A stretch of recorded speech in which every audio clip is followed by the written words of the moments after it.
Hello बच्चों, आप लोग ठीक ठाक से होंगे। आज हम लोग बहुत दिन के बाद अपने यूट्यूब चैनल पर फिर से वीडियो अपलोड कर रहे हैं और इस वीडियो को आप लोग ज़्यादा से ज़्यादा लोगों में शेयर करें, ठीक है।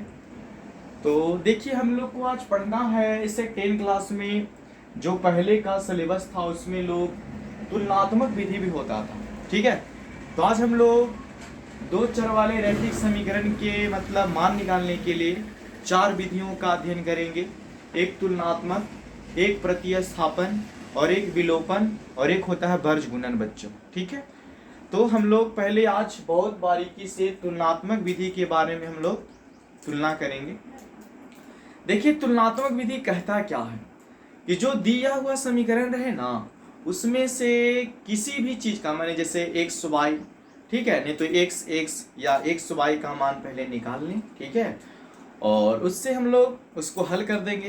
तो तुलनात्मक विधि यही कहता कि दोनों में से किसी भी एक राशि का मान, ठीक है, बारीकी से निकाले दोनों का दोनों समीकरण में। जैसे देखिए, मान लो कि बच्चों हम लोग को समीकरण 1 है और ये हम लोग को समीकरण 2 है, ठीक है। तो इसमें क्या करेंगे कि हम लोग ऐसे 2.5 इंच की बॉन्डिंग बनाइए, ठीक है, और एक तरफ लिख डालिए समीकरण 1 से, एक तरफ हम लोग लिख डालेंगे बच्चों समीकरण 1 से, और एक तरफ लिखेंगे मेरे शेर बहादुर, एक तरफ हम लोग लिखेंगे समीकरण 2 से, इक्वेशन 2 से। समीकरण 1 2 दोनों से एक ही बार चलना है, ठीक है। तो आप लोग जहां भी होंगे, ठीक है, टकटकिया ध्यान लगा के इसको देखेंगे, समझेंगे और लोगों में शेयर करेंगे। x माइनस नहीं 7x minus 2y equal to 1, ठीक है, तो बरोबर 1। इसको हम क्या करेंगे बच्चों, शर्त यही है कि कोई भी कीमत पे, ठीक है, आपको कोई एक राशि का मान लाना है दोनों समीकरण में। हम लोग माइनस 2y इक्वल टू 1 और प्लस में है तो माइनस में हो जाएगा बच्चों, कि y बराबर हो जाएगा बच्चों 1 माइनस 7x बाई माइनस 2 हो जाएगा। इसको हम नहीं मान लेंगे, समीकरण कितना 3 मान लेंगे। कोई भी किसी भी तरह के समीकरण रहे, ठीक है, हम दुनिया के हर दो चर वाले रैखिक समीकरण को कोई भी मेथड से बनाएं, आंसर एक आता है। लेकिन हम लोग सीख रहे हैं तुलनात्मक विधि। कौन विधि? तुलनात्मक।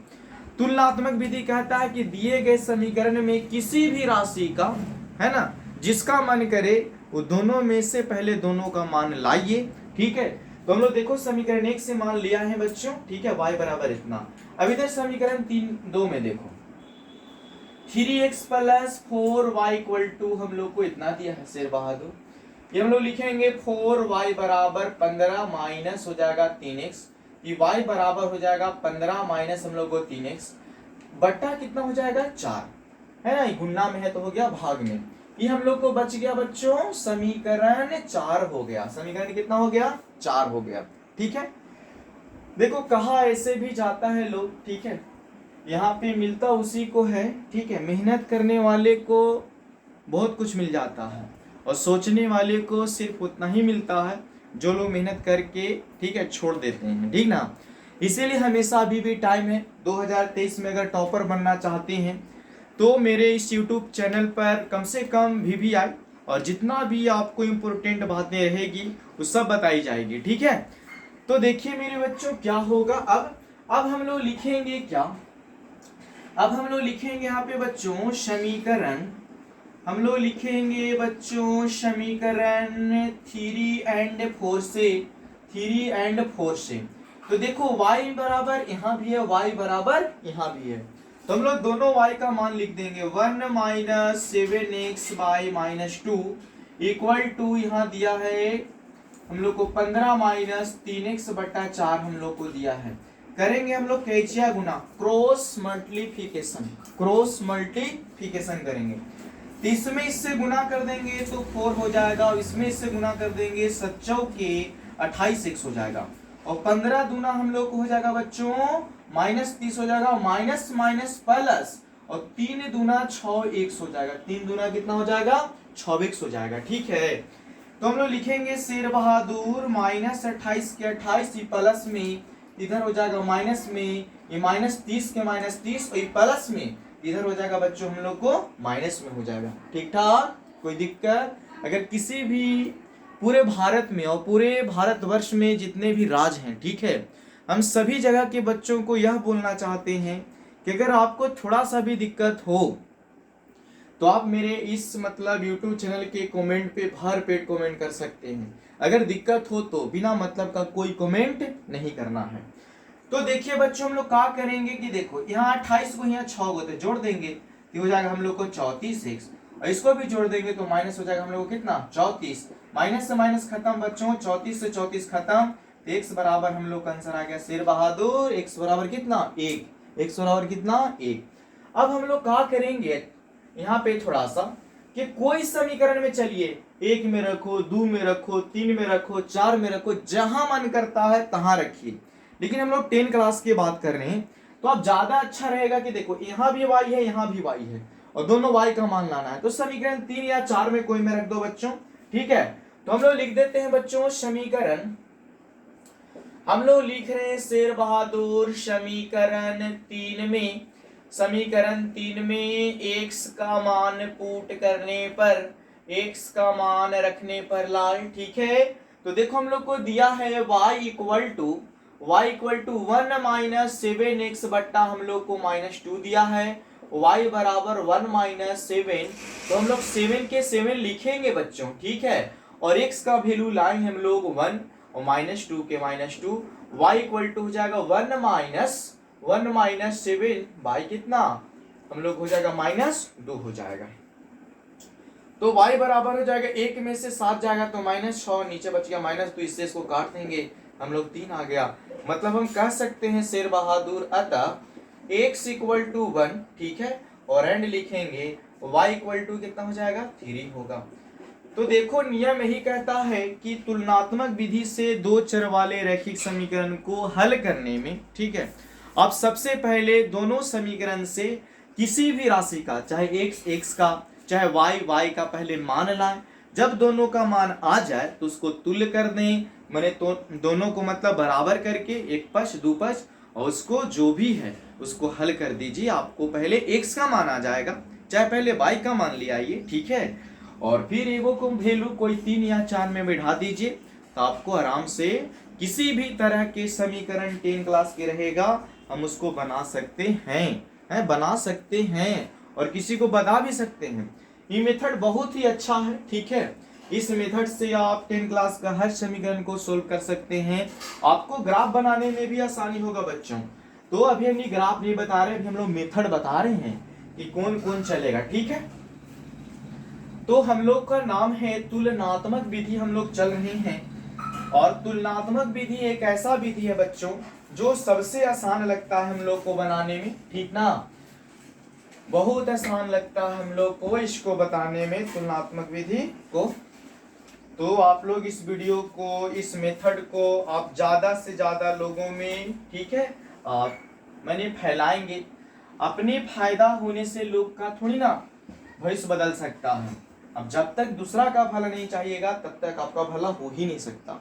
देखो हम एक क्वेश्चन और बता रहे हैं आप लोग को, तुलनात्मक विधि से ही बता रहे हैं। जैसे हम लोग को दिया है बच्चों 2x + 3y = 11 दिया है, और फिर हम लोग को दिया बच्चों 2x - y = 1 दिया है। ये हम लोग को समीकरण है, ठीक है, जो हम मतलब मैं आपका बिट्टू सर, ठीक है, इसे तुलनात्मक विधि से हल कर रहे हैं, ठीक है। तो देखो लाडलो, हम आप लोग को बताए थे कि इसको समीकरण 1 मानिए, इसको समीकरण 2 मानिए, फिर हम बोले थे कि यहाँ पे 28 के बॉन्डिंग दीजिए भाई में बंटवारा। अब यहाँ पे लिखेंगे समीकरण इक्वेशन 1 से, और इधर लिखेंगे हम लोग समीकरण इक्वेशन 2 से बच्चों। यही हम आप लोग को पहले भी मेथड बताए हैं। हम आपको सर यहाँ क्वेश्चन सोल्व करने के लिए नहीं आए हैं, हम आपको सिखाने आए हैं, हम आपको मेथड बताएंगे, ठीक है। कितना लोग आते हैं स्क्रीन पे और सिर्फ क्वेश्चन को सोल्व करके चले जाते हैं। मेरा मकसद क्वेश्चन बनाना नहीं है, हमारा मकसद है बच्चों को सिखाना, मेरा मतलब है, ठीक है। तो देखो बच्चों 2x + 3y = 11, और यहाँ दिया है 2x - y = -1। तो हम बच्चों बताए हैं अपने लाडलों को, मैं अपने शेरनियों को हमेशा एक ही बात बताते हैं, ठीक है। पढ़े लिखे इंसान दुनिया में बहुत मिल जाते हैं, ठीक है। काबिल भी दुनिया में बहुत सारे लोग हैं, लेकिन आगे तक वही जाता है जो मेहनत के साथ साथ काबिल के साथ साथ उनके अंदर एक सपना हो, ड्रीम हो कि हमें अपनी लाइफ में कुछ करना है। ठीक है, यहाँ पे कम भी पढ़े लिखे रहिएगा ना सर और ड्रीम बड़ा रहेगा ना, तो आपको ड्रीम सोचवाएगा। ठीक है, आपको पढ़ने पे विवश करेगा, इसीलिए सपना बहुत बड़ा रखें। ठीक है, तो देखो हम लोग 11 माइनस हो जाएगा हम लोग को 2x y equal to 11 minus 2x y हम लोग को हो जाएगा 3। ये हो जाएगा हम लोग को लाडलो समीकरण 3। ठीक, अब यहाँ देखो हम लिख देते हैं 2x के 2x माइनस में 3 आ जाएगा प्लस में, y को उधर ले जाते हैं। हमको पता चल गया सर कि y बराबर हम लोग को y बराबर 2x प्लस 1 हो जाएगा। ठीक, फिर हम आपको सिखाए थे कोई भी अगर जब भी आपको दो मान आ जाए, चाहे x का चाहे y का, तो हम बताए थे कि यहाँ पे सोल्व कर दो। अब इसको तो हम लिखेंगे समीकरण, हम लिखेंगे लाडलो समीकरण 3 एंड 4 से। 3 एंड का चीज से बच्चों 4 से, तो यहाँ 3 का मान 11 माइनस 2x बाई 3 और इधर दिया समीकरण 4 में 2x प्लस 1 बटा 1। इसको हम लोग बोलते थे देहाती भाषा में कैचा गुना, क्रॉस मल्टीप्लिकेशन। ठीक है, हम लोग कैचा गुना कर रहे हैं, ऐसे ऐसे वैसे ऐसे गुना कर देना है। 1 में 1 से करेंगे इतना में, तो 11 एकम 11 और 2 एकम 2। ठीक है, इतना हो गया। इसमें इससे तो हो जाएगा 6x और इसमें इससे तो हो जाएगा हम लोग को 3। कितना हो जाएगा बच्चों 3। अब हम बताए थे कोई भी कंडीशन में पहले कोई भी राशि का मान लाएं एगो, ठीक है, फिर उसको 3 या 4 में रख दें। तो हम लोग क्या करेंगे लाडलो कि माइनस 2x के माइनस 2x प्लस में है तो माइनस में आ जाएगा। इसको हम लिखेंगे बच्चों 3 के 3 प्लस में है, 3 आ जाएगा हम लोग को बच्चों माइनस में। इसको हम लोग जोड़ दो। ठीक है, इसको हम लोग जोड़ देंगे बच्चों तो हो जाएगा हम लोग को जी -6 माइनस 2 होता है माइनस माइनस प्लस, लेकिन माइनस की चिन्ह लिखाता है। ठीक है, ये हो जाएगा मेरे शेर बहादुर 18 नहीं 8x बराबर 3 में से 11 जाएगा, 3 में से कितना जाएगा 11, तो बच जाएगा माइनस कोची 8। घड़ा दो इससे इसको, x बराबर आपको आ जाएगा कितना बच्चों 1 आ जाएगा। फिर हम आपको बताएं कि जब इतना हो जाए तो लिख देंगे समीकरण 3 में x का मान पुट करने पर, x का मान रखने पर, तो देखो लाडलो हम लोग को यहाँ y बराबर 11 माइनस 2x बट्टा 3 दिया है।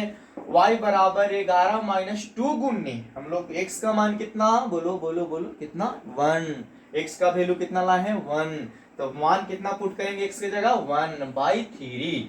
ये हो जाएगा y इक्वल टू 11 माइनस 2 बटा कितना हो जाएगा बच्चों 3। तो y बराबर हो जाएगा, घटा देंगे 11 में से 2, 11 में से 2 घटाएंगे तो कितना बचेगा लाडलो 9। ये हो जाएगा हम लोग को 3, इस चीज को काट देंगे तो हो जाएगा हम लोग को 3। तो हम लोग यहाँ पे लिख देते हैं अतः, हम लोग लिखेंगे बच्चों अतः x इक्वल टू 1 एंड लिखेंगे हम लोग लाडलो y इक्वल टू कितना 3 होगा। ठीक है, तो मैं अपने पूरे भारतवर्ष में जो भी इस बार 10 क्लास के एग्जाम दे रहे हैं, ठीक है, ऐसे हम ये नहीं कह सकते हैं, लेकिन हम इतना जरूर कह सकते हैं कि अगर आपको सर समीकरण में मतलब 2 चर वाला रैखिक समीकरण को हल करने का विधि पता है, तो आपको हर जगह, ठीक है, आपको हर जगह इस मेथड का उपयोग होगा। हर जगह इसका उपयोग करके आप हर चैप्टर में, ठीक है, हर चैप्टर में 2 चर वाले रैखिक समीकरण का यूज हो ही जाता है लगभग। जैसे घातांक हो जाता है, एपी में हो जाता है, समानांतर श्रेणी में, संख्यांकी में, अरे हर चैप्टर में इसका प्रयोग होता है सर। हम उतना नहीं जानते, बस पढ़ना है तो पढ़ना है, और अगर नहीं पढ़ना है तो आप लोग को जबरदस्ती पढ़ना ही होगा, कि अगर आप लोग 10 क्लास में हैं तो देखो यही हम लोग का तुलनात्मक विधि है बच्चों। ठीक है, यही हम लोग को तुलनात्मक विधि है। ऐसे भी मेरे शेर बहादुर कहा जाता है कि जिसके पास काबिलियत और हुनर होती है ना, उसके पास पूरा जग होता है, और जिसके पास अगर काबिलियत और शिक्षा ना होना, तो शिक्षा के बिना जिंदगी अधूरी है सर। हम जी सकते हैं, खा सकते हैं, पी सकते हैं, लेकिन हम अपने ज़रूरतों को पूरा अच्छा से नहीं कर पा सकते हैं। हम ये नहीं बोलते कि पढ़ लिख के नौकरी लेना ही जरूरी है, ठीक है, ये कोई कहीं भी लिखा हुआ नहीं है, कोई गीता ग्रंथ में नहीं लिखा हुआ है कि पढ़ लिख के हम लोग नौकरी ही करेंगे, है ना। जीने के लिए बुद्धि चाहिए, है ना, और समझदारी चाहिए, ठीक है। और बस कभी भी दूसरा को ठेस ना पहुंचाएं, ठीक है। अगर हम किसी के बारे में अगर आप लोग भला सोचिएगा तो 100% आपके जो रब है, ठीक है, आप लोग को भला ही भला करेंगे। इसीलिए मेरे बच्चों, अपने भलाई के साथ साथ दूसरों का भी भलाई करें, है ना। और अगर हम लोग किसी का भलाई करते हैं तो भगवान हम लोग को भी उससे ज़्यादा हम लोग को भला करता है। इसीलिए मेरे छात्र, अगर आप इस वीडियो को देख रहे हैं तो मेरे इस वीडियो को ज़्यादा से ज़्यादा लोगों में शेयर करें, ठीक है। थैंक यू, धन्यवाद।